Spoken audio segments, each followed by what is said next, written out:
Falënderime me lutje. Zoti i dashur, faleminderit Perëndi për këtë ditë. Të jemi shumë i njohur, Zot, që me anë të Krishtit na ke dhënë privilegjin të njohim Ty personalisht. Faleminderit o Zot sepse çfarë privilegji, vërtet të mund të kemi respektin edhe nderin Perëndi që të mundemi të njohim Ty o Zot. Faleminderit për shpëtimin. Faleminderit Zot që Ti derdhe gjakun tënd. Faleminderit o Perëndi që na bleve me një sakrificë të madhe. Perëndi, jemi shumë i njohur, Zot. Dëshira jonë o Zot që të njohim Ty më shumë, të njohim edhe më thellë, edhe të kalojmë ato gjëra që Ti na i jep si prova, Zot. Të jemi dëshmitar të Tu, Perëndi, jemi një vegël derisa Ti të vish, Zot. Lutem Perëndi që të na ndryshosh sipas imazhit Tënd, Perëndi. Ne duam të bëhemi më të ngjashëm me Ty, Perëndi. Lutem Perëndi për këtë kohë. Ne e përkushtojmë në emrin Tënd, Perëndi, sepse Ti je i denj. Edhe nuk ka asnjë tjetër si Ti. Dhe lutem, Zot, që të jetë vërtet si një flim erë mirë përpara Teje, Zot. Lutem përgatit zemrat tona për fjalën Tënde, edhe foli zemrave tona, Lord. Në emrin e Zotit tonë Jezu Krisht falenderojmë. Amen. Ditën e fatkeqësisë kërkoj dhe unë do të çliroj. Ditën e fatkeqësisë kërkoj dhe unë do të çliroj. Dajo lutjen tek Ti, ngre o Zot, si Davidi të them dëgjoj, se veshi yt jon, sa shënduar të dëgjoj, as ora jote jon, sa shënduar të veproj, si shërbëtor i shërbet, nga duart e Zotit së Ti, dhe o Zot, pres nga Ti.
dashurisë, të jetën dhe në vendin tim, të më shpëtosh, që unë të jem biri për. Këndojmë dhe një lavdi që një.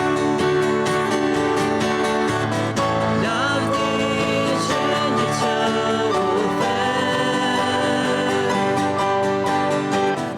lavdi atit që dha birin e ti, prova e dashurisë, të jetën dhe në vendin tim, të më shpëtosh, që unë të jem biri perëndis.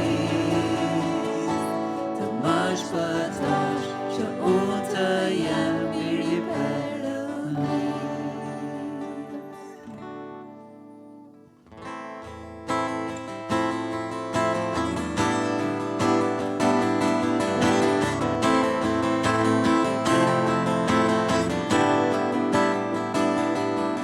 Gjithë krijesa thëret me përgjëri,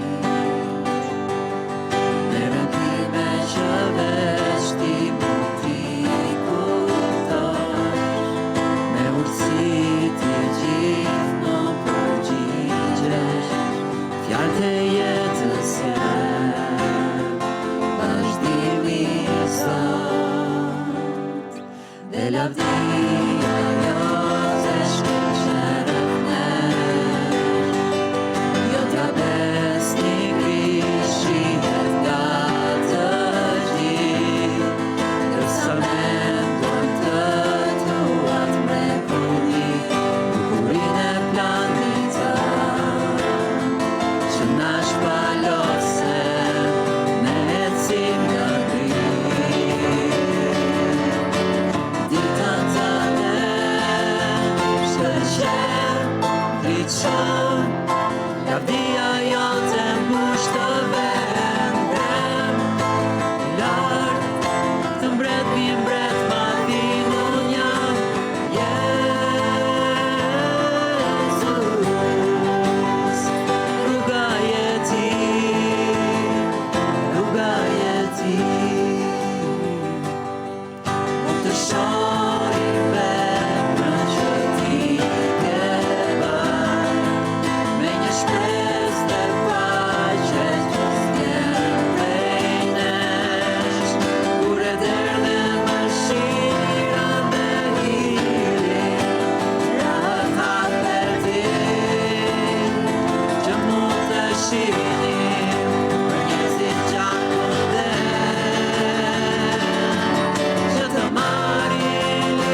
që konsumon, me fitore mbretëron, ne binetin e fitoj, sot Jezus luftëtar, te kem poshti për gjithon, me fitore mbretëron, ne binetin e fitoj, sot ynë është luftëtar, është zjarr që konsumon, me fitore mbretëron, ne binetin e fitoj, sot Jezus luftëtar, te kem poshti për gjithmonë, me fitore mbretëron, ne binetin e fitoj.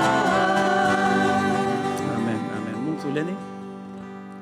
Kemi kohë në frime se vëllezërit mund të bëhen gati me çana. Gjithashtu duam të urojmë mirëseardhjen atyre që janë për herë të parë sot. Nuk duam t'ju vëmë as pak në siklet, thjesht duam t'ju urojmë mirëseardhjen. E di që ka ardhur Matilda. Matilda, mirëseardhje. Mirëseardhje bashme. Si ke emrin? Mirëseardhje Ogert. Mirë se keni ardhur. Dikush tjetër që është për herë të parë sot? Po, si e ke emrin zonjë? Mirëseardhje Diana. Dikë tjetër? Dikush tjetër që është për herë të parë? Mirë, faleminderit që keni ardhur. Kur të kaloj çanta, nëse keni plotësuar flet anketën, vetëm atë hidhni, mos u shqetësoni ti janë si gjë tjetër atë. Faleminderit.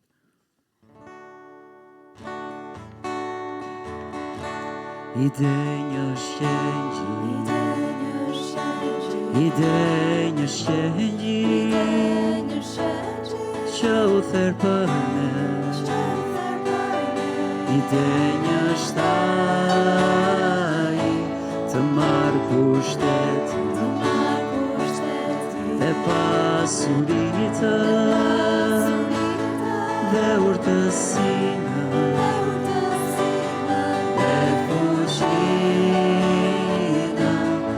edhe nderin, dhe lavdinë,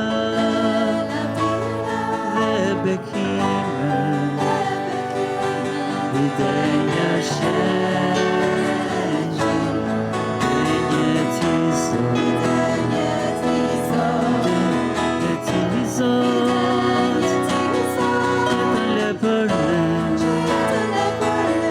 ide një ti, o Zot, të marrësh pushtetin, dhe pasuritë, dhe urtësinë, dhe fuqinë, edhe nderin, dhe lavdinë, dhe bekimin, ide një ti, o Zot, që jetën le për ne.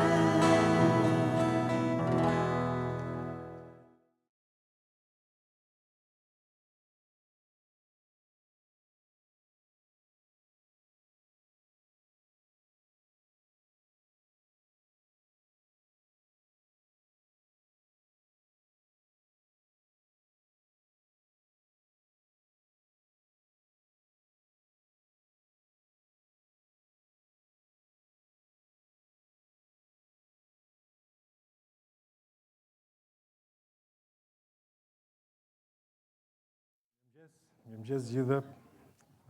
Lavdi Zotit, prap jemi sa mirë të mbledhemi bashkë. Është gëzim. Është bekim gjithashtu. Sot do të kënaqemi.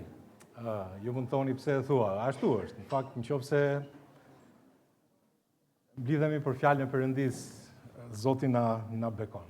Edhe bekimi është edhe sa i takon kënaqësisë apo bekimit apo favorit që Zoti na jep. Edhe sot në fakt do të vijoj me pak më shumë me atë që pam javën që kaloi.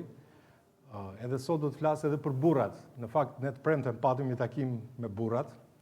Edhe unë ju thash që edhe dielën do të flasim gjithashtu për burrat. Po është për të gjithë në fakt, një pjesë do të jetë për burrat, nuk diskutohet, përderisa pasazhi na insinuon edhe na mëson në lidhje me këtë gjë. Le të shkojmë përpara Zotit me një lutje. Bëjmë gati zemrat tona, le të shkojmë përpara Zotit me një lutje. Ati dashur, faleminderit për këtë mëngjes, faleminderit për këtë mundësi që kemi. Që ta adhurojmë ty, Zot, me buzët tona, me gojët tona, Zot, me trupin ton, o Perëndi, me zemrat tona. Faleminderit për fuqinë frymërore, Zot, që buron prej Teje, edhe ne lutemi, Zot, që sot të na ndryshor zemrat, Zot. Faleminderit sepse ne kemi nevojë të mësojmë, sepse Zot ti je mësuesi, i madh. Faleminderit për fjalën tënde që është kaq e mrekullueshme. Zot, folu zemrave tona sot me anë të frymës tënde. Hapi sytë tanë, Zot. Hapi zemrat tona të sodisim mrekullitë e ligjit tënd. Në emrin tënd të çmuar, Zot Jezus, lutem. Amen. Sot do të flasim për një pasazh në fakt, e cila është dokumentuar edhe në historinë njerëzore, por në mënyrë të veçantë për një individ i cili kur lexojmë për të, pra për këtë njeri, na bën që të reflektojmë, që të mendojmë në lidhje me ecjen tonë, në lidhje me jetën tonë. Edhe pikë së pari, dua t'ju them që ky njeri pa ecur më tej, kush mendoni se është ky? Noeu, edhe në qoftë se do ishte një rebus, apo diçka që do të ishte një formën e një konkursi, të paktën keni një ilustrim këtu, për të pasur një pamje vizuale të Noeut, i cili pas ka ndërtuar arkën, edhe kemi kafshët që futen në ark, edhe ai që po shikon aty, po kjo është sa për të pasur një pamje, nuk është kështu, siç e shikoni këtu, por thjesht është për të ngacmuar pak imagjinatën se si mund të ketë qenë. Tani, Jezusi përpara 2000 vitesh, kur ai ishte në botë, ai tha, dhe ashtu siç ndodhi në ditët e Noeut, shikoni me vëmendje, ashtu do të jetë edhe në ditët e Birit të Njeriut. Njerëzit vazhdonin jetën e tyre, e kishin nxjerrë Zotin jashtë ekuacionit të jetës, jashtë kornizës së jetës tyre, hanin, pinin, martoheshin deri ditën kur Noeu hyri në ark dhe erdhi përmbytja dhe i zhduku të gjithë. Zoti është i shenjtë, më mirë njeriu të ketë frikë nga Perëndia, sepse me Zotin nuk bëhet shaka. Unë nuk kam një fjalë të justifikoj atë që Zoti bëri në atë kohë, por thjesht them ki frikë nga Zoti. Ki frikë nga Zoti. Me Zotin vërtet e ritheksoj, nuk bëhet shaka. Ne jemi në një kohë sot kur e keqja mbizotron dhe vlerat e perëndishmërisë po zbehen. Le ta lexojmë pasazhin. Në kapitullin 6, në vargun 8 deri në vargun 22 thuhet, por Noeu gjeti hir në sytë e Zotit. Thuhet por, sepse vazhdon që toka ishte e shthurur. Edhe që synimet e mendjes njeriut nuk ishin gjë tjetër veçse e keqja në çdo kohë. Thuhet në vargun 5. Kjo është, por Noeu thuhet gjeti hir në sytë e Zotit. Kjo është prejardhja e Noeut. Sa herë ke një gjenealogji, një prejardhje, duket sikur Zoti ndron marshin. Bap, hyn në një fazë të re. Këtu tani Zoti do të përgatitet të bëjë diçka. Edhe shikoni se çfarë do të ndodhë. Noeu ishte një njeri i drejtë dhe i patëmet midis bashkëkohësve të tij. Noeu eci me Perëndin dhe Noeu pati 3 bij, Semin, Kamin dhe Jafetin. Këto janë 3 racat e njerëzimit që përfaqësohen nga 3 bijtë e Noeut. Semi, Kami që është në Afrikë, Semi që përfshin semitët edhe pjesën lindore të botës, edhe Jafetin që përfshin Evropën edhe gjithë perëndimin. Pra dhe 3 ngjyrat, 3 racat, mund të them kështu, të njerëzimit që përfaqësohen nga 3 bijtë e Noeut, edhe nga vendodhja e tyre gjeografike, po studioni se ku është përndan. Nga Zoti ka ardhur gjithçka. Amen? Mirë është të dim këto gjëra. Dhe thot, por toka ishte e prishur para Perëndisë dhe plot e përplot me dhunë. Kjo është situata, kjo është tabloja që na përshkruan fjala e Zotit. Tani Perëndia vështroi tokën dhe ajo ishte e prishur, sepse çdo mish i tokës kishte shthurur sjelljen e tij. Në kapitullin 6, vargjet e para, 4 vargjet e para, përshkruajnë gjëra të çuditshme se çfarë kishte ndodhur në atë kohë në botë. Dhe Perëndia i tha Noeut, kam vendosur t'i jap fund çdo mishi, sepse toka për shkak të njerëzve është plot me dhunë ja unë do t'i zhduk bashkë me tokën, bëj një arkë prej druri, bëj arkën me dhoma dhe lyje me bitum nga brenda dhe nga jashtë. Zoti bën një plan se çfarë do të ndodhë. Por ti do ta ndërtosh në këtë mënyrë, gjatësia e arkës do të jetë 300 kubit, gjerësia 50 dhe lartësia 30. Do ta bësh arkën me një dritare dhe do ta mbarosh me 1 kubit mbulese nga sipër. Anash arkës do të vendosësh derën dhe do ta bësh me 3 kate, pra me katin e poshtëm, të mesëm dhe të sipërm.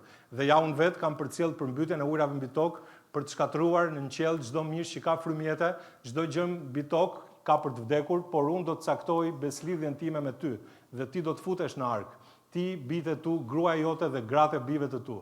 Dhe nga çdo gjë që jeton prej çdo lloj mishi, fut në ark 2 nga çdo lloj për t'i ruajtur me vete gjallë bashkë me ty dhe të jenë mashkull dhe femër, nga zogjt sipas llojit të tyre, nga bakteria sipas llojit të tyre dhe të gjithë rreshqanorët e tokës sipas llojit të tyre, 2 nga çdo lloj do të vinë tek ti që të ruhen gjallë. Dhe ti dhe merr me vete nga çdo ushqim që hahet, grumbulloje dhe ruaje në mënyrë që të shërbejë si ushqim për ty dhe për ata. Dhe Noeu veproi ashtu, bëri pikërisht sipas të gjitha atyre që Perëndia i kishte urdhëruar. Këtu na flitet për një njeri, për një burr, i cili gjeti hir në sytë e Zotit. Hiri është favori i Perëndis. Ne folëm për këtë javën që kaloi dhe Noeu i pëlqeu Perëndis. Dëshmia e tij, ecja e tij, puna që ai bënte me familjen e tij. Edhe kjo të bën përshtypje, na bën edhe ne të mendojmë pak, sepse presioni në atë kohë, mendoni, në lidhje me jetën, se si duhet jetonte një person që i besonte Zotit. Ashtu siç është edhe sot, ne ndjejmë një presion për të kompromentuar parimet e Zotit në shoqëri. Një presion në lidhje me faktin se si duhet të sillemi në familjen që Zoti na ka dhënë. Një sfidë në punë me kolegët e punës, një tundim për të rebeluar ndaj urdhrave të Zotit, kur shikojmë se çfarë presioni që ekziston rreth e rrotull nesh në kohën që jetojmë. Por ne do të shohim sot si Noeu na shërben si një model në shoqëri, në familje, në bindje ndaj Zotit dhe në punë. Është për të gjithë ne në fakt, edhe pyetja është për të gjithë ne, ashtu si kundër e theksoi, si jemi ne përpara Perëndis. Vërtet këtu në fjalën e Zotit thuhet që Noeu, ashtu siç e shohim, gjeti hir në sytë e Zotit. Këtu ka një ndryshim sepse në dhjatën e vjetër njeriu gjen hir në sytë e Zotit, ndërsa në dhjatën e re hiri na gjen ne. Po të lexoni te letra e Titit, kapitulli 2 dhe vargu 11, e bën të qartë një gjë të tillë. Po mendoni vetë në lidhje me këtë. Po në dhjatën e vjetër njeriu gjen hir, në dhjatën e re hiri na gjen ne. Edhe kjo është me të vërtet mahnitse. Po le të shohim së pari që Noeu ishte një njeri i drejtë në një brez të korruptuar, midis bashkëkohësve të tij thuhet. Ishte një njeri i drejtë dhe i patëm thot midis bashkëkohësve të tij dhe thot Noeu eci me Perëndin. Noeu ishte një njeri i cili vendosi të bënte një zgjedhje në jetën e tij. Vendosi që të ecte me Zotin. Edhe ne dim shumë mirë që të ecësh me dikë do të thotë të merresh vesh me të apo jo. Profeti Amos na thotë në kapitullin 3 dhe vargu 3, a mund të ecin bashkë 2 veta në rast se nuk janë marrë vesh më parë? A mund të ecin bashkë 2 veta në rast se nuk janë marrë vesh më parë? Jo, pyetja është retorike, nuk mund të ecin dot bashkë. Ndërkohë që këtu thuhet Noeu eci me Perëndin. Do të thotë që ai binte dakord me fjalën e Zotit. Ai kishte dëshirë të ecte me Zotin edhe eci me Zotin.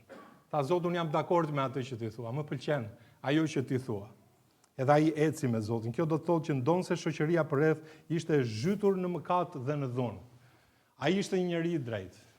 I patëmet, thotë midis bashkohësve të jo që Noeu ishte nuk mëkatoi asnjëherë, nuk thuhet, por kur thuhet i patëmet do të thotë që edhe nëse mëkati e gjente, ai e zgjidhte atë çështje. Nëse e prishte diku punën me dikë, kërkonte falje, edhe e meta nuk mbetej tek ai. Edhe quhet i patëmet. I patëmet nuk do të thotë që njeri nuk mëkaton asnjëherë, por do të thotë që e zgjidh situatën. Ishte një person i cili ishte i ndjeshëm për të bërë vullnetin e Zotit. Ishte një person që karakterizohej nga kjo lloj dëshmie. Në fakt toka ishte e prishur thuhet para Perëndis, plot e përplot me dhunë. Tani Perëndia vështroi tokën dhe ajo ishte e prishur, sepse çdo mish i tokës kishte shthurur sjelljen e tij. Noeu ishte një dritë. Familja e tij gjithashtu. Edhe kjo të bën përshtypje. Ai jetoi me integritet, nuk u ndikua nga korrupsioni i kohës. Sa e vështirë do të ishte, imagjinoni presionin që mund të kishte ndjerë të gjithë përreth tij vepronin keq. Por Noeu zgjodhi të qëndrojë besnik parimeve të Perëndisë. Është një shembull për ne sot në fakt. Në botën që jetojmë, në brezin tonë, ka padrejtësi, ka korrupsion, ka imoralitet që po normalizohet, ka dekada që ka filluar dhe sot, o Zot, se çfarë po ndodh në botë dhe ku po shkon kjo botë. Kjo nuk kupton që ne, në mes të kësaj shoqërie, të jemi të ndershëm kur të tjerët mashtrojnë, të ruajmë pastërtinë morale, kur imoraliteti promovohet, të tregojmë mëshirë në një botë ashpër. Si Noeu, jeta jonë duhet jetë ndryshe. Ne jetojmë në një periudhë të errët sot, edhe të gjithë jemi dëshmitar, ku mëkati lavdërohet sot. Dinakria promovohet sot. Korrupsioni ushqehet sot, pavarësisht fjalëve dhe postulateve dhe përpjekjeve që bëhen. Karakteri yt, çfarë është karakteri? Ajo çka ti je kur dikush nuk të shikon. Nëse do një përkufizim të karakterit, është ajo që ti je. Kur askush nuk të shikon. Ai është karakteri. Në thelb. Dhe karakteri duket gjithashtu në sprova, në vështirësi. Janë këto dy aspekte shumë të rëndësishme që na tregojnë se çfarë është karakteri i një njeriu. Po një njeri mund të duket i suksesshëm nga jashtë, mund të flasë fjalë të bukura, mund të ketë reklamën e mirë, nëse mund ta shpreh kështu, por Zoti sheh zemrën. Edhe ai kërkon njerëz me karakter që i përmbahen parimeve të tij, pavarësisht tundimeve të botës. Për shembull, bota prishet për shkak të lakmisë. Te letra e parë e Timoteut, konteksti është lakmia për para. Edhe njeriu lakmon. Edhe Zoti thot, por ti, o njeriu Perëndis, hiq dorë nga këto gjëra. Nëpërmjet apostullit Pala i thot, dhe ndiq drejtësinë, perëndishmërinë, besimin, dashurinë, durimin dhe butësinë. Çfarë do të thotë? Që kjo botë sot është e padrejtë. Ka padrejtësi në botë. Ka dinakri. Njerëzit janë diabolik në mënyrën se si veprojnë. Janë të pabesë në sjelljen e tyre, në marrëdhëniet me njëri tjetrin. Kanë mungesë dashurie dhe mshurie. Nuk janë të dhemshur. Njerëz që u digjet shpejt me njëherë siguresa, nuk durojnë, me njëherë veprojnë edhe janë të ashpër, edhe luftojnë për veten e tyre, edhe megjithëse mund të mos kenë të drejtë. Ndërkohë që portreti një besimtari është ai largohet nga e keqja, del si thua ndjek me këmbgulje ato virtyte që janë të mira. Dhe pyetja sfiduese është, a e pasqyron jeta jone e përditshme karakterin e Krishtit? A jemi ne të ndershëm në jetën tonë të përditshme? Në familje, në punë, me financat, në shoqëri me njerëzit? A e pasqyrojmë ne? Sot bota ofron shumë kurthe për karakterin e një besimtari. Lakmia përpara, tundimet seksuale, ambicia e sëmurë për pushtet, alkooli, veset e tjera, lakmi, pasione, një burr i krishter, me që premtova do të flas pak për burrat. Një burr i krishter duhet jetë vigjilent dhe i pamëshirshëm ndaj mëkatit në jetën e vet. Noeu ishte njëri i cili ishte ndryshe nga burrat e tjerë. Edhe ai kishte marrë një vendim që të ishte i pamëshirshëm ndaj mëkatit të tij. Edhe me të vërtet, ndoshta ti si një burr sot duhet të marrësh vendime të vështira. Ndoshta i ke marrë kohë më përpara. Por nëse nuk i ke marrë, duhet të heqësh dorë nga shoqëri ose argëtime që të shtyjnë në mëkat, që të mbajnë të argëtuar edhe që harron të shërbesh Zotit, të vendosësh filtra dhe kufi përpara syve të tu, në internet, në televizor. Ndoshta shikon disa gjëra që e di mirë që nuk duhen parë. Edhe ndoshta dikush, një vlla, një mik në Krishtin, mund të të ndihmojë që ti jesh llogaridhënës ndaj tij që ta kalosh një gjë të tillë. Mos luftoj vetëm, largoj sytë e tu dhe zemrën nga lakmia seksuale, flirtet, jashtë martesës, apo çdo lloj moraliteti. Po e them gegrisht, burrnia e vërtet kërkon vetë disiplinë në këto fusha. Edhe këto nuk janë shenja dobësie, por janë shenja burrërie, sepse i fortë është ai që mund të sundoj veten e tij. Te Fjalët e Urta kapitulli 16 dhe vargu 32 në Bibël thuhet, kush nuk zemërohet shpejt, vlen më shpejt, vlen më tepër, më falni, se një luftëtar i fortë. Dhe ai që urdhëron frymën e tij, shikoni me vëmendje, vlen më tepër se ai që mposht një qytet. Pra Zoti kërkon burra me zemër të pastër. Jezusi paralajmëroi, ashtu siç ndodhi në ditët e Noeut, ashtu do të jetë edhe në ditët e Birit të Njeriut. Sot njerëzit mund ta injorojnë Zotin ashtu si në kohën e Noeut, edhe kjo gjë ndodh, edhe po ndodh, por ne jemi të thirrur të jetojmë me drejtësi, pavarësisht se ç'bën shumica. Noeu ishte predikues i drejtësisë. Ishte predikues i drejtësisë. Shikoni çfarë shembulli që kishte.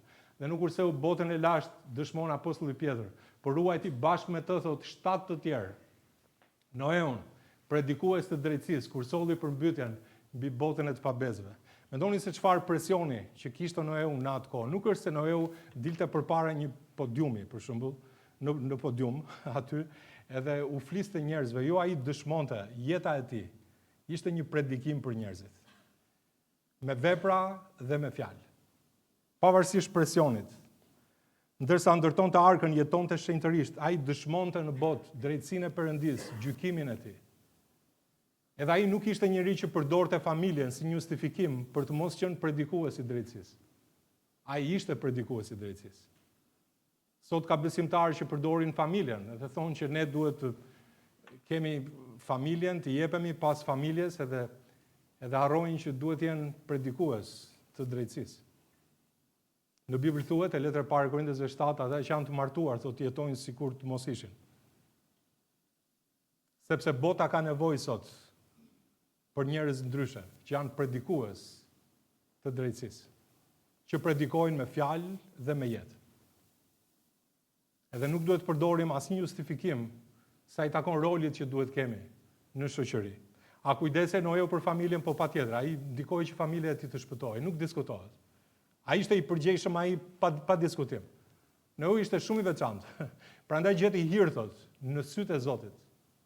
Mendoni se çfarë dëshmie që kishte. Imagjinoni një burr krishter sot në vendin e punës që refuzon të marrë pjesë në një aferë të paligjshme. Ndërkohë që kolegët e tij e tallin për ndershmërinë, dhe ai vepron me drejtësi. Interesante. Integriteti i një njeriu, edhe sfida për ne. A jemi ne duke predikuar drejtësi me jetën tonë? A e shohim dallimin me botën apo fshihemi? Por duhet jemi njerëz me ndikim pozitiv, edhe që dëshmojnë Krishtin në jetën e tyre, edhe nëse jemi pakic. Edhe nëse ecim në atë rrugën që është e ngushtë, siç folëm para disa javësh. Ai ishte një drejtues i Perëndishëm. Në fakt, te letra e parë Thesalonikasve, kapitulli 2 dhe vargu 4, thot, por duke qenë se u miratuam prej Perëndisë, që të na besohet ungjilli. Kështu ne flasim jo që t'u pëlqejmë njerëzve, por Perëndisë që provon zemrat tona. Di çfarë? Apostulli Paul kishte marrë një vendim në jetën e tij. Ai tha që unë dua t'i pëlqej Zotit. Unë dua të kem favorin e tij, hirin e tij. Unë dua të marr hir nga ai, siç thuhet tek Hebrejt kapitulli 4 apo jo, vargu 16, që le të dalim përpara fronit të hirit, që të marrim mëshirë dhe të gjejmë çfarë? Hir në kohën e nevojë. Dhe Pauli tha, unë dua hirin e Zotit. Unë kam nevojë për hirin e Perëndisë. Edhe unë dua favorin e tij. Unë dua hirin e tij. Edhe tha, unë jetoj sepse unë dua t'i pëlqej Zotit. Dua që të marr miratimin e tij, pëlqimin e tij, vëmendjen e tij. Dua të kem sytë e Zotit mbi jetën time. Më mirë kështu, tha Pali. Edhe kur unë i pëlqej Perëndis, mund të mos u pëlqej njerëzve. Por ama dua t'i pëlqej Perëndis, që provon zemrat tona. Edhe kjo ishte dëshmia e Palit. Ai ishte një drejtues i Perëndishëm, Noeu, dhe mbrojtës i shtëpisë vet. Nuk e kam quajtur familje, por e kam quajtur shtëpi, siç e thot Bibla. Noeu do të merrte me vete, ashtu si kundër e shohim këtu, Në vargun 18 kapitullit 6 Zoti thot, por unë do të caktoj beslidhjen time me ty, dhe ti do të futesh në ark, ti, bitë tu, grua jote dhe gratë e bive të tu. Sa veta ishin ata? Sa? 8. 8 veta. Interesante. Noeu si bashkëshort dhe baba e mori seriozisht përgjegjësinë për familjen e tij. Seriozisht e mori. Shikoni çfarë thuhet në fjalën e Perëndis. Me anë të besimit, Noeu i lajmëruar hyjnisht për ato që ende nuk shiheshin. Nuk shiheshin. Nuk shikonte gjë Noeu, po ai besonte. Edhe thot druan të Perëndin dhe ndërtoi arkën, thot, për shpëtimin e shtëpisë së tij, me anë të cilit e dënoi botën dhe u bë trashëgimtar i drejtësisë, thuhet, sipas besimit. A mund ta imagjinojmë Noeun duke u shpjeguar fëmijëve të tij, bijve të tij, që duhet të ndërtonin një ark në të thatë, në tokë. Kur shiu nuk dukej. Në fakt e dini ju që në Bibël nuk përmendet shiu deri në kapitullin 7. Në fakt e Zanafilla 2 thuhet që një avull dilte nga toka, që u iste thuhet, bimësin. Por nuk flitet për shi. Shumë interesante. Deri në kapitullin 7.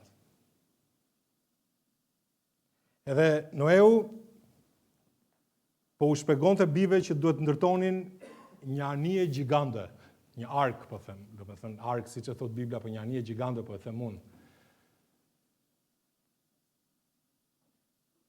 Ku ata me besim do të futeshin brenda.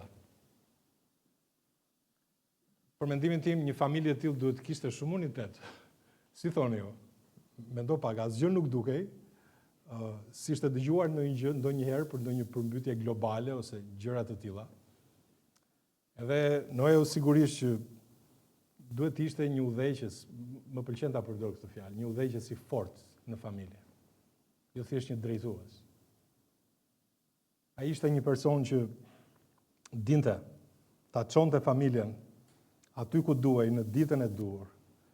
Shembulli për ne sot, Zoti thret, na thret secilin për ne. Zoti thret burrat, gjithashtu do të flasim, që të jenë udhëheqës frymëror në familjen e tyre. Noeu e drejtoi familjen ashtu siç duhet. Dhe kjo është një përgjegjësi. Josueu, ju kujtohet Josueu? Ai e vuri përballë dy zgjedhjeve, popullin e Perëndis. Edhe tha në kapitullin 24 të vargu 15, dhe në rast se ju duket gjë e keqe të shërbeni Zotit, zgjidhni sot. Kujt doni të shërbeni? O perëndive të cilave u shërbyen etrit tuaj për te lumit, o perëndive të amorejve në vendin e të cilve ju banoni sot. Pra, o do të shërbeni perëndive të tjera? Edhe thot, sa për mua dhe për shtëpinë time, thot, do t'i shërbejmë Zotit. Sa për mua dhe për shtëpinë time, thot, do t'i shërbejmë Zotit. Çdo deklaratë e fuqishme nga një burr që merr përgjegjësi për të drejtuar nga ana shpirtërore familjen e tij. Një burr i tillë nuk pret që gruaja apo dikush tjetër ta mbajë barrën e besimit për familjen, por ngrihet vetë për t'u udhëhequr të dashurit e tij drejt Zotit. A je ti si një burr, mund të thuash për veten tënde, ai lloj udhëheqësi shpirtëror për familjen tënde, që i drejton ata tek Zoti. A marrin fëmijët e tu dhe bashkëshortja jote shembullin tënd në besim? Jo, sinqerisht, kjo është përgjegjësi e madhe. Apo ja lë këtë detyrë dikujt tjetër? Kush po e bën për ty? Këto janë pyetje sfiduese që një burr i krishter duhet i bëj vetes. Ashtu si Noeu udhëhoqi familjen drejt shpëtimit fizik, po them. Së pari ata ishin të shpëtuar nga brenda për shkak të punës së Noeut, për shkak të shembullit të Noeut. Shikoni një histori vërtet rrëqetëse që të bën përshtypje në Dhjatën e Re, po ju të gjithë e dini që Pali dhe Sila ishin futur në burg për shkak sepse i besonin Krishtit. I këndonin Zotit në burg. Sigurisht me pa të drejtë u dënuan aty, për shkak sepse kishin hequr një frymë falli të dikujt edhe ata pronarët u ankuan tek pretorët, edhe ata pasi rahen, i futën në burg, palin dhe silën. Kjo është ngjarja e Veprat e Apostujve, kapitulli 16. Ushtarët romak ishin përgjegjës ndaj të burgosurve dhe në qoftë se dikush prej tyre çliroi ose largoi ose arratisej, ata dënoheshin me vdekje, sipas ligjit romak, rojtarët e burgut. Dhe shohim që ndërsa këndonin pali dhe sila, adhuronin Zotin, diçka ndodhi aty, një tërmet, dyert e burgut u hapën, zinxhirët u ran nga duart.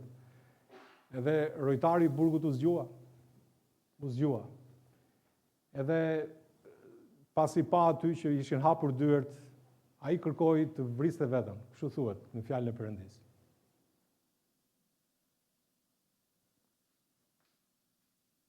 Kërkoi një dritë, u tur brenda dhe duke u dridhur i tëri, u ra ndërkëmbë palit dhe silës, sepse pa aty që pali ishin dy veta.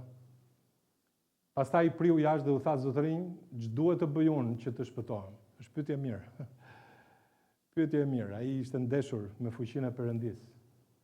Dhe ata i thanë: beso në Zotin Jezu Krisht dhe do të shpëtohesh ti dhe shtëpia jote. Do të shpëtohesh ti dhe shtëpia jote. Tani, lejoni të bëj një sqarim këtu, sepse ky varg keq kuptohet shumë. Kur pali thotë që jo vetëm do shpëtohesh ti, po dhe shtëpia jote, ai nuk thotë që ata do të shpëtohen automatikisht. Dakor, shtëpia, të tjerët. Por kur të shikojnë ty që ti je udhëheqësi i familjes tënde, burri i shtëpisë, dëshmia jote ka ndikim shumë të madh, edhe rrit shansin që të tjerët të shpëtohen. Sepse te letra e parë e Korintesve kapitulli 7, ku jepet rasti aty i një çifti për shembull që dikush shpëtohet edhe dikush është ende i pashpëtuar, Bibla thot aty: çfarë di ti o burr nëse do të shpëtosh gruan, ose çfarë di ti o grua nëse do të shpëtosh burrin, a? E kemi të qartë? Sepse çdo njeri është i lirë për të vendosur. Ama, në qoftë se burri merr vendim, si një udhëheqës, si një drejtues, ka ndikim shumë të madh në shtëpinë e tij. Dëshmia e tij, shembulli i tij, jeta e tij ka një ndikim të madh. Kjo është e sigurt. Edhe Zoti thotë: Noe, di si është puna? Do të fusësh në ark gruan tënde, bitë tu, gratë e tyre. Pse? Ata kishin një zemër për Zotin, për shkak të shembullit të Noeut, sepse Noeu kishte gjetur hir në sytë e Perëndis. Në mes të një brezi të çoroditur, një familje me unitet shpirtëror. Sepse kollaj, bitë e ti mund të rebeloheshin, thoshin: shiko, bëj punën tënde. Ç'punë kemi ne me ty? Por ne shohim një dëshmi të jashtëzakonshme të këtij njeriu të Perëndis. Edhe vërtet, jo thjesht shpëtim nga ferri, sepse edhe shtëpia e këtij rojtarit, ata i folën fjalën e Zotit atij dhe gjithë atyre që ishin në shtëpinë e tij.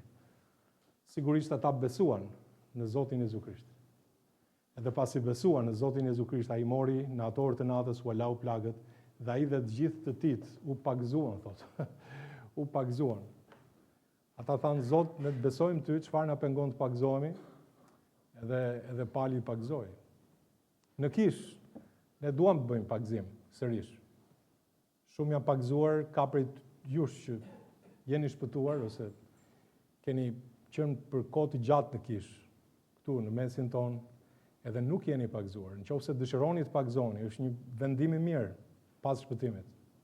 Të lutem bëja, kërko që të pagëzohesh. Ne do të shikojmë kur mundemi të kemi një pagëzim, varet se sa dëshirojnë që të pagëzohen, por të lutem na thuaj nëse dëshiron të pagëzohesh. Është një urdhërim nga Zoti me njërë pas shpëtimit, që ti identifikon veten tënde me Krishtin, me shpëtimtarin, me atë që dha jetën për ty. Të lutem na thuaj, ka baballar sot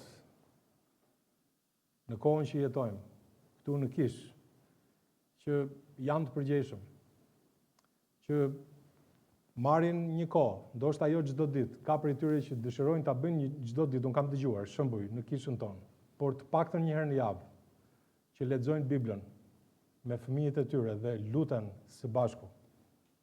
Ka prej tyre që e bëjnë çdo ditë. Është diçka e bukur. Vërtet, një prind mund të përballet me rezistencë, me mos përfillje nga mosha e adoleshencës së fëmijëve. Por ai këmbgul, sepse di që ajo është arka e shpëtimit për t'i shpëtuar nga kjo botë, nga dikimi i kësaj bote. Bibla na nxit sepse është një përmbytje në botë, sa i takon mëkatit. Për shembull, tek Efezianët kapitulli 6 dhe vargu 4 thotë dhe ju etër. Shikoni si shprehet fjala e Perëndis. Mos provokoni për zemrim fëmijët tuaj, por rrisni në disiplinë dhe në këshill të Zotit. Në këshill të Zotit, se prindërit janë të shpejtë për të disiplinuar. Mirë, lavdi Zotit, prindi duhet ta bëj atë me fëmijën e vet, që ta disiplinoj, ti tërheq vëmendjen, të thotë mos shko këtu, mos e bëj atë, se përndryshe do të jetë keq. Ose edhe ti heq disa gjëra me qëllim, sepse ai nuk e kupton që po gabon, që e pengojnë apo e rrëzojnë fëmijën e tij. Ti largoj disa gjëra. Patjetër, është përgjegjësi. Por nga ana tjetër, jo si një diktator, por duke e këshilluar, duke ja shpjeguar. Kjo kërkon kohë. Të kalosh kohë dhe ta këshillosh dikë, kërkon energji, sepse ti duhet t'ja shpjegosh. Prindërit janë të shpejtë për shkak të ngarkesës në punë, ngarkesës emocionale, lodhjes, edhe menjëherë kalojnë në të bërtitura edhe në të shara, edhe kjo nuk i nderon prindrit besimtar. Por të marrin kohë dhe të këshillojnë dhe t'ja shpjegojnë, ja pse duhet bërë kështu. I dishepullizon zemrën fëmijës. Ja tregon arsyen pse, duke bërë dallimin. Ju burra, duajni gratë tuaja, sikurse edhe Krishti deshi kishën dhe dha veten e tij për të. Çfarë mund themi për këtë? Këto vargje e bëjnë të qartë se përgjegjësia për atmosferën frymërore të shtëpisë bie rënd mbi supet e burrit. Kjo është një vërtetë e shkrimit. Nuk mund ta anashkalojmë. Të qenit drejtues frymëror do të thotë ti jesh i pari në adhurim, ti jesh i pari në bindje ndaj Zotit, i pari në pendes kur gabon. Në rast se ti si burr, lejo të drejtohem ty sot, si burr. Gjem veten të gjithë këtu, mos edhe çdo njeri, edhe ata që janë në moshën e adoleshencës, dhe të gjithë, por ju drejtohem burrave në mënyrë specifike. Nëse do të jesh një udhëheqës shpirtëror i vërtet, fillo sot duke marrë hapa konkret në jetën tënde të përditshme. Vendos Zotin në radhë të parë në jetën tënde. Çfarë duhet të them me këtë? Kalo kohë çdo ditë në leximin e fjalës, në lutje. E di pse, vllai i dashur, burr, sepse udhëheqja e vërtet frymërore e merr fuqinë nga Zoti. Nga Zoti e merr fuqinë. S'mund t'i drejtosh të tjerët aty ku ti vetë nuk shkon. Nuk mund t'i drejtosh. Është e pamundur. Noeu pati atë ndikim që pati, për shkak sepse eci me Perëndin, merrej vesh, si kundër folëm nga Amosi kapitulli 3. Binte dakord me fjalën e tij Zot, ky është standardi i jetës. Ky duhet të jetë një burr, patjetër gratë. Nuk diskutohet, por ti si burr udhëhiq me shembull. Tregoj familjes dhe të tjerëve prioritetin tënd për Zotin. Çoje familjen tënde në kish, sille. Po them çoje se është si një urdhër kështu si është një fjalë drejt për drejt. Sille familjen në kish, silli fëmijët në kish. Duke i falur të tjerët, duke treguar integritet në vendimet e tua. Kur një baba thot më fal, ta dini që dhe kur ndryshon sjellje, ai u jep një mësim të fuqishëm fëmijëve të tij në lidhje me përulësin. E thënë ndonjëherë më fal, gruas ose fëmijëve.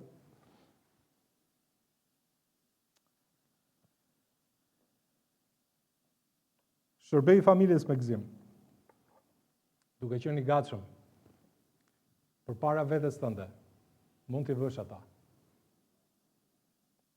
Merr iniciativën si drejtues frymëror në familje, lutu me zë të lartë me familjen tënde. Po. Ndoshta fillon një devocion familjar, si kundër fola. Njërë në javë ose në fundjavë, merr një pasazh nga fjala e Zotit që Zoti ka folur gjatë javës, edhe diskutojeni bashkë me familjen. A mund ta shohim këtë pasazh të shkrimit? A mund të flasësh për atë, edhe diskuto dhe fol me familjen tënde? Po pse jo? Njerëzit sot dëgjojnë edhe shikojnë diskutime në televizion, në media, gjithë ditën. Dhe një baba, një prind, një nën, merr kohë për të kaluar dhe për të diskutuar me fëmijët për gjërat e jetës. Merrni një pasazh biblik dhe diskutoni. Unë vërtet kam kohë tani me djalin tim të madh, që më pëlqen të bisedoj me ta, ai vet ka pyetje, lexon nga Bibla, studion. Edhe ndajmë shpeshherë gjërat që janë edhe të vështira nga fjala e Perëndis. Por nuk e vërtet të kesh iden se çfarë bekimi është. Kur ndan edhe flet edhe komunikon me familjen për gjëra që janë të rëndësishme. Sa i takon jetës në familje me Zotin, dëshmisë në punë, me shoqërinë gjithashtu të ndash se çfarë po kalon, duke i besuar Zotit, duke i dhënë Perëndis lavdi. Kjo e bën të prekshme dëshminë. Dëshminë tënde, dëshminë tonë. Qëndroj pa lëkundur në besim kur vinë vështirësitë, mos u lëkund.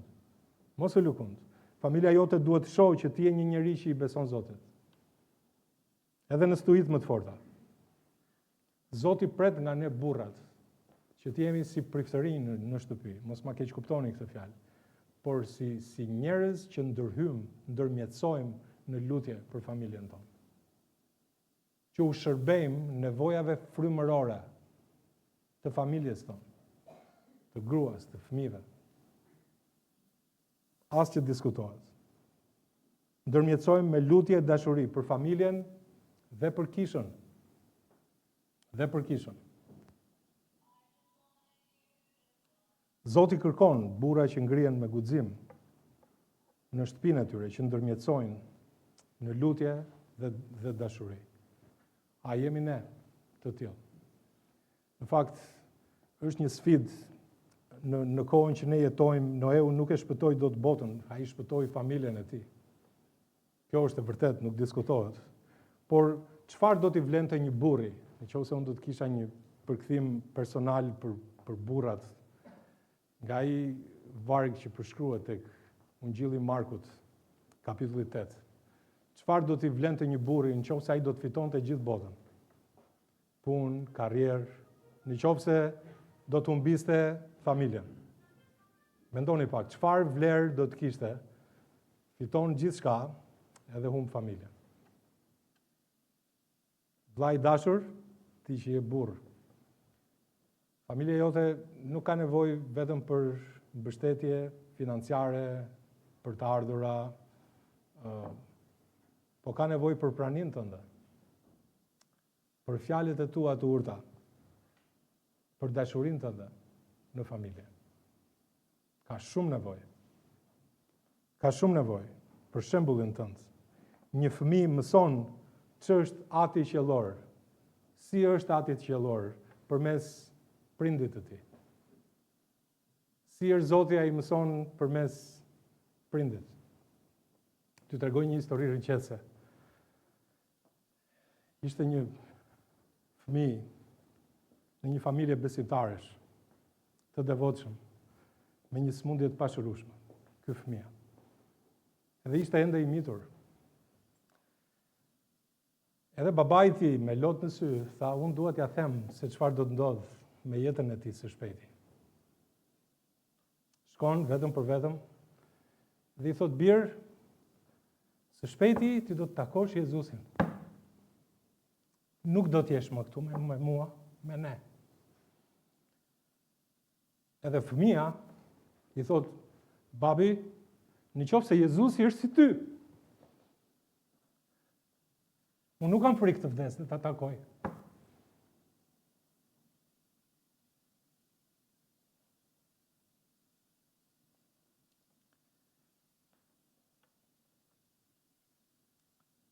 Nëse ti je i ashpër, i pa drejt shpërfillës, si do ta kuptojnë ata dashurinë e Atit Perëndi?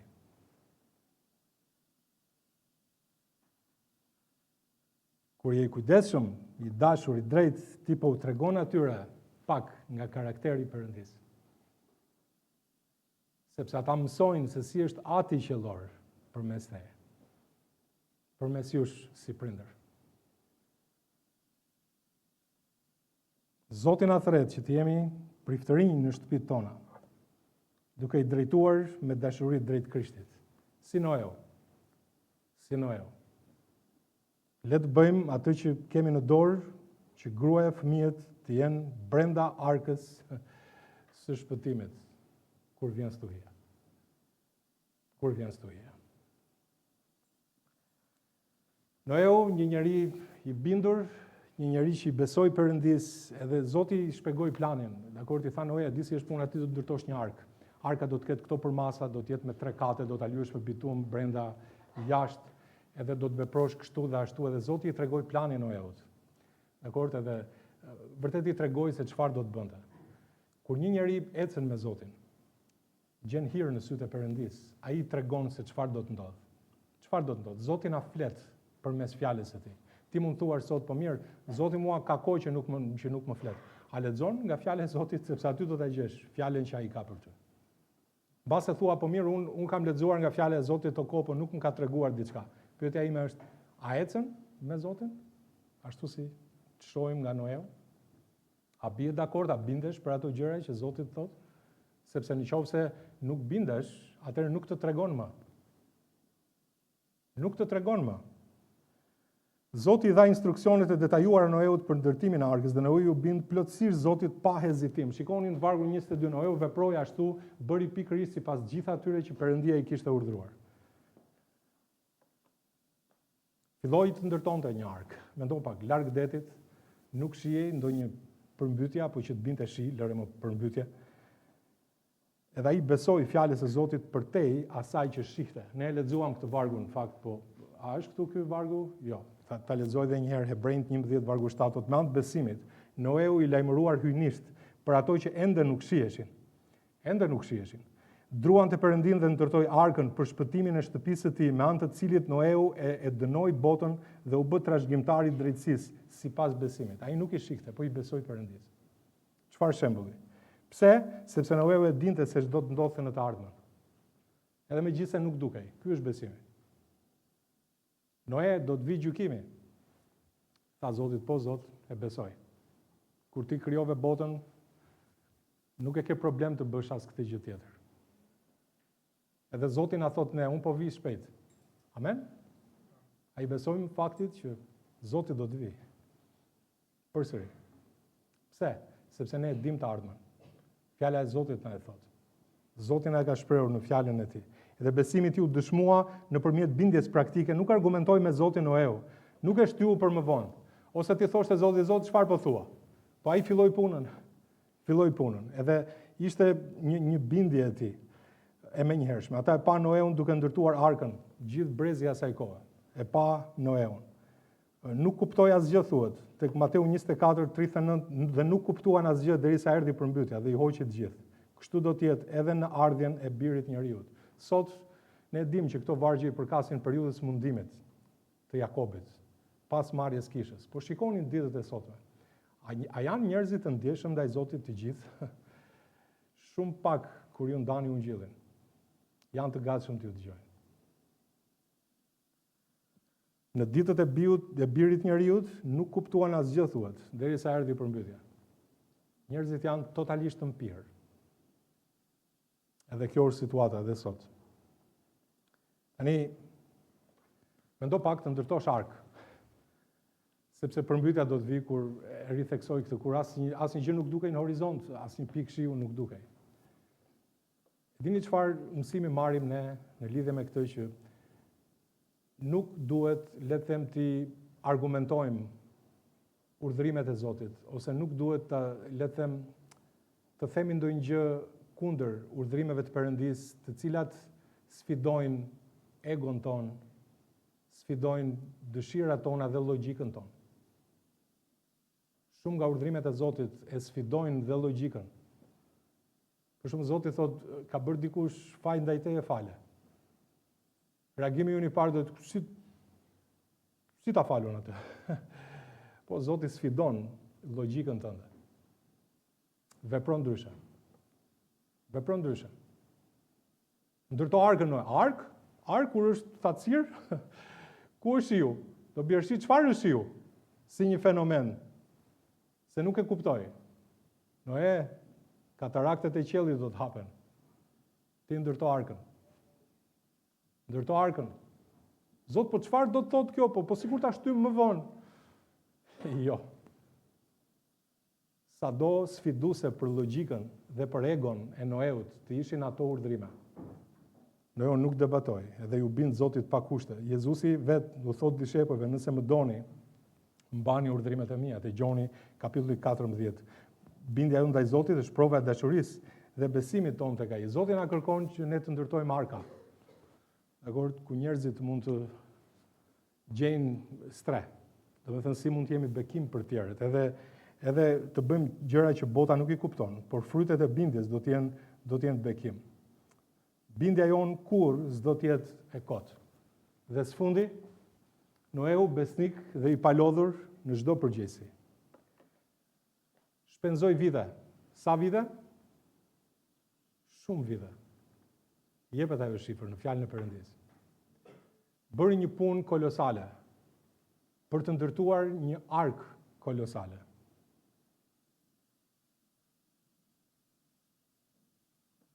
U mundua shumë. Ama, ja arriti. Po, ti do të ndërtosh, i thot Zoti, në këtë mënyrë. Gjatësia arkës do të jetë 300 kubit, gjerësia 50, lartësia 30, me radhë, kërkonte planifikim, mjeshtri, durim, këmbgulje, nuk hoqi dorë, askur nuk po ndodhte asgjë rreth e rrotull ti. Mendoni që të çojë çdo mëngjes Noeu dhe të hante përqeshjet e njerëzve rreth e rrotull ti, çfarë bën Noeu? Talleshin me të. Shi, çfarë shiu, ku është shiu? Zoti do përmbyt që thotë ky? Çfarë është kjo? Edhe ai vazhdoi ndërtimin. Fqinjit qeshnin, talleshin me ta, ai vazhdoi me besnikëri detyrën e caktuar. Arka për ne simbolizon gjithashtu përgjegjësitë dhe detyrat që Zoti na jep. Në punë, në familje. A jemi të përgjegjshëm për të ndërtuar atë që Zoti na ka dhënë? Shikoni sa i takon punës, se ndonjëherë kjo keq kuptohet edhe midis besimtarëve. Apostulli Paul tha, ju shërbëtorë binduni në çdo gjë zotërinjve tuaj sipas mishit. Dhe ka fjalën për punëdhënësit dhe punëmarrësit. Në rastin konkret u flet punëmarrësve. Duke u shërbyer jo përpara syve, si ata që duan të pëlqejnë njerëzve, por me thjeshtësinë e zemrës duke druajtur Perëndin. Shpeshherë besimtarët mërziten, thonë, kjo është punë laike, unë s'po i shërbej Zotit aty, kjo i takon djallit, e kush e tha një gjë tillë? Nga e ke gjetur këtë varg? Kush tha që puna laike i përket djallit? Dhe çdo gjë që të bëni, thot Pali, bëjeni për shpirtit, si për Zotin dhe jo për njerëzit. Dhe vargu 24 i vë kapakun këtyre opinioneve frymërore të besimtarëve, dhe thot, duke ditur se nga Zoti do të merrni shpërblimin e trashëgimisë, sepse ju i shërbeni Zotit Krisht. Edhe puna shikohet si një shërbim provë përpara Zotit. përpara Zotit. Mos mendoni që Zoti mbyll syt ato 8 orë që ju jeni në punë dhe i hap, kur juve jeni duke ndar fletushka për ungjillin apo jeni duke thënë ndonjë inkurajim dikujt tjetër. I shërbeni Zotit Krishtit dhe në punë, me dëshminë tuaj, me jetën tuaj.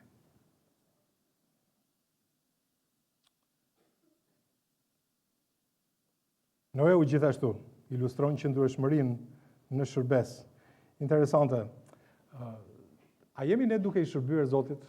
Mbase nuk e ke një shërbim si një lloj pozite në kish, por nuk është kjo ajo çka Zoti kërkon në thelb.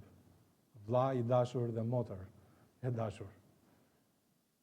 Nëse je duke u lutur për dikë, a inkurajon, a nxit, a ndërton, a mëson dikë që ka nevojë, a dishapullizon dikë që Zoti ta ka vënë aty pranë?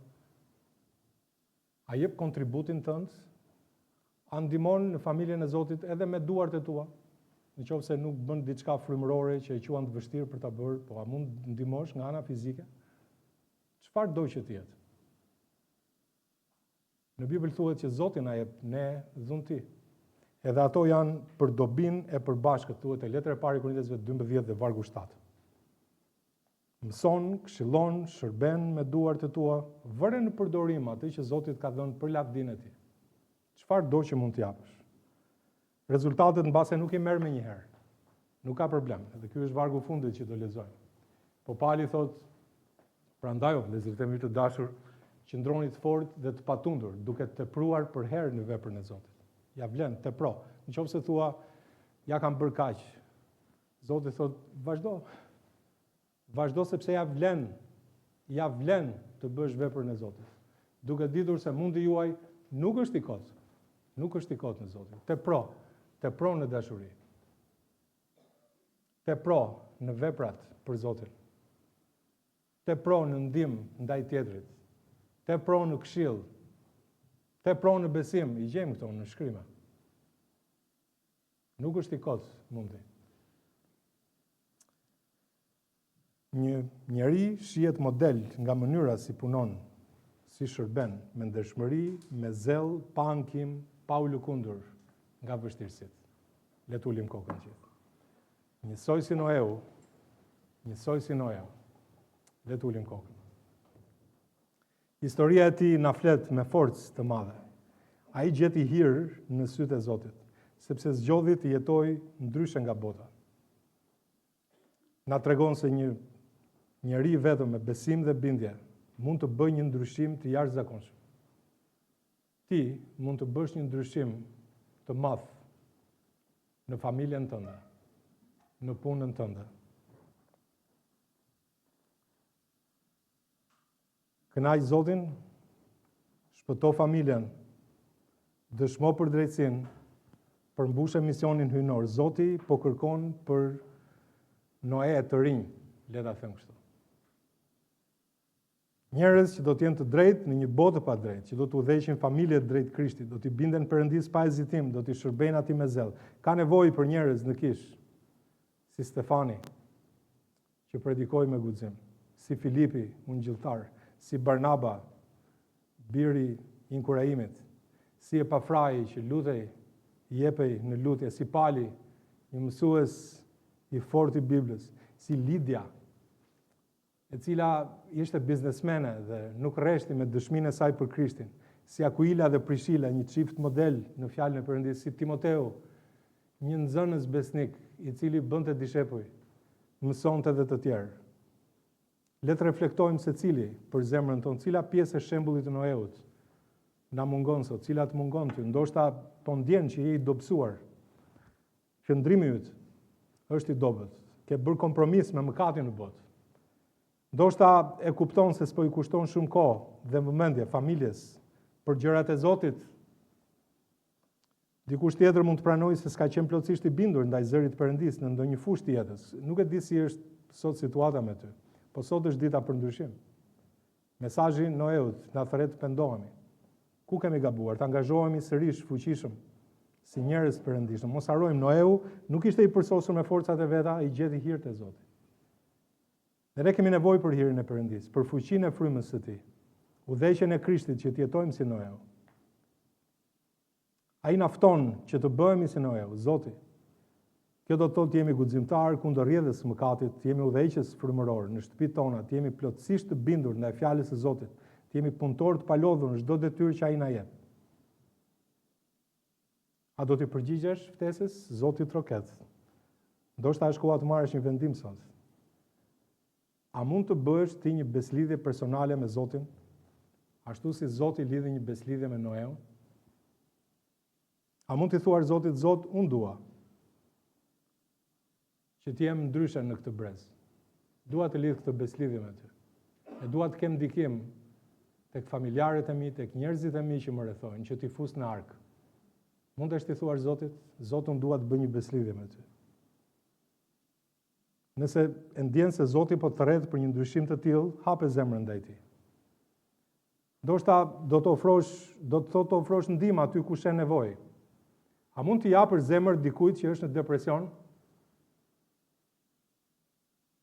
Ti dalësh krah një kolegu që po has vështirësi në punë, të tregosh bujari ndaj një familje në nevojë, veprat e vogla të dashurisë hapin dyert të mëdha për Ungjillin. Ndoshta të qenë dritë, nën kupton të flasësh hapur për besimin tënd kur të jepet mundësia ti dëshmosh dikujt se si Zoti të ka ndryshuar ty. Ti ftosh në kish, të lutesh kur situata e kërkon, kur dikush është i smur, një tragjedi në familje, në pallat apo në lagje. Mos e nënvlerëso kurrë ndikimin që mund të kesh. Ai Jezu Krishti, burri i përkryer, njeriu i përsosur, modeli ynë jeton brenda nesh me anë të frymës së shenjtë. Ai na jep fuqinë për të ngritur sa herë rrezoni, për të forcuar atje ku jemi të dobët, për të bërë njerëz sipas zemrës së tij. A mund të thuash sot se Zoti po kërkon? Ja ku jam o Zot, më përdor mua. Si do të përgjigjesh? A do të përgjigjesh si tha Josueu, sa për mua dhe shtëpinë time do t'i shërbejmë Zotit? Shtrata jote të bësh një vendim, a mundesh? Kjo është fjala e Zotit për sot. Koha është tani për të vepruar. Ngrihu me besim, bëu ndryshimi që të shohësh familjen tënde, të shohësh kishën tënde, që Zoti i përdor. Zoti kërkon njerëz guximtar në besim. A mund të jemi? A mund të jesh ti njëri prej tyre? Qofse Zoti të ka folur, a mund t'i thuash atij sot? Thuaj ti tani, Zot, unë dua që të jem ndryshe në mes të kësaj bote. Qofse Zoti të ka folur, të lutem, a mund të kalojmë pak kohë në heshtje edhe të rrëfejmë përpara tij.